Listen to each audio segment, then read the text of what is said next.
ویسے تو لا الہ الا اللہ کہنے کے، اس کا ذکر کرنے کے بہت سے فضائل ہیں۔ انہی فضائل میں سے ایک فضیلت آپ کی خدمت میں پیش کرنی ہے۔ رسول اللہ صلی اللہ علیہ وسلم نے ارشاد فرمایا، قیامت کے دن میری شفاعت سے سب سے زیادہ فیض یاب ہونے والا وہ شخص ہوگا جو سچے دل سے یا سچے جی سے لا الہ الا اللہ کہے گا۔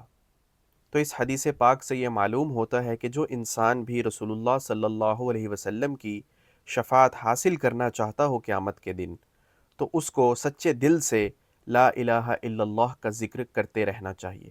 جب انسان اس کلمے کا ذکر کر رہا ہو تو اپنے ذہن میں اس کے معنی کو بھی لائے کہ اللہ کے سوا کوئی معبود نہیں، معبود برحق صرف اللہ کی ذات ہے اور اس کا کوئی شریک نہیں ہے۔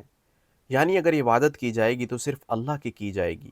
تو اس کے مفہوم کو انسان سمجھے، اپنے ذہن میں رکھ کر اس کا ذکر کرے اور اس کلمے پر انسان کا عقیدہ بھی ہو۔